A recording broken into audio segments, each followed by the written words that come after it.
Who's got two thumbs and loves Mustangs? This Mustang woman, and oh man, we have the 2024 Ford Mustang Dark Horse to check out. So you can think of it as kind of like a spiritual successor to the Boss 302 Mustang from 2012, in that it blends both daily drivability and on-track handling and performance. So this Dark Horse is based on the all-new 7th generation Mustang, and honestly, we got one question to answer.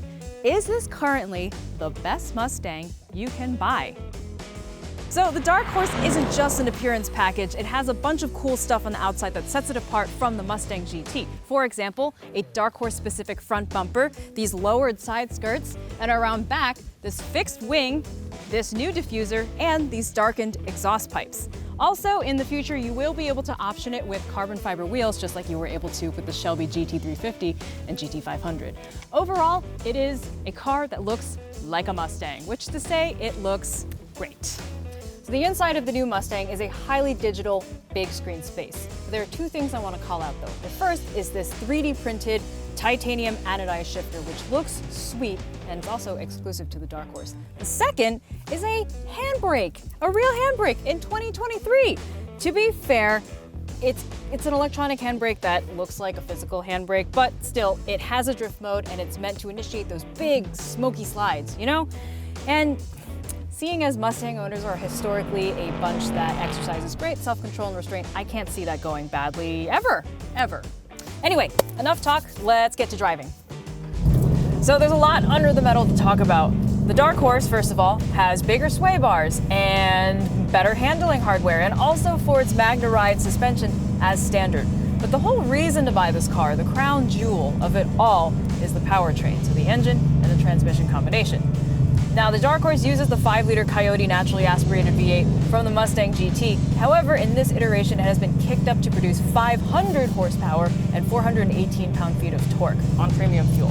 Those of you who are good at math can work out that that is 100 horsepower a liter. We do like round numbers here at MotorTrend. We have the Coyote V8, very nice V8, very familiar V8, has a bit of a lower red line than the Voodoo, but still high enough that you can really reach up there. But this Tremec, man, this is where it's at. Like, even if you don't need to shift, you do it anyway because it's so fun, it feels so good.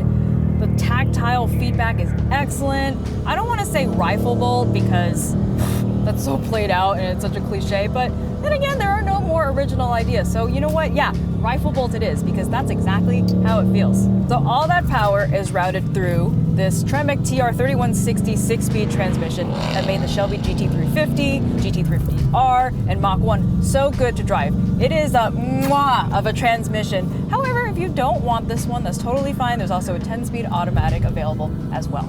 So stuff I don't love, which is difficult because everything else has been so great. Driving, handling, noise, tactile feedback, all of that has been great. The first is how most everything has been relegated to this touchscreen. There is a physical volume knob, thank the Lord, but for climate, no such luck. And that annoys me. I mean, I don't need to tell you, I'm preaching to the choir here. The second thing I don't super duper like in practice is this titanium shift knob. Looks awesome, let me be clear, but my hand has already slipped off of it twice and I've been driving this car for not very long. Now, we cannot rule out the fact that maybe I'm just a big disgusting grease ball. In fact, that's probably the case. But if you're like me and you tend to be greasy, be warned, your hand might slide off of it. Unilaterally, I decided in 2019 that the Shelby GT350 was one of the greatest automobiles ever made. But since its discontinuation in 2020, there's been a Mustang-shaped hole in my heart. Thankfully though, the Dark Horse fills that gap. True, it doesn't have the flat plane fury that was the Voodoo, but you know what?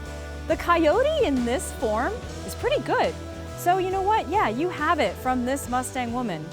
The best Mustang you can currently buy that is new and available today is the Dark Horse. Man, and like just what a hell of a way to celebrate internal combustion engines.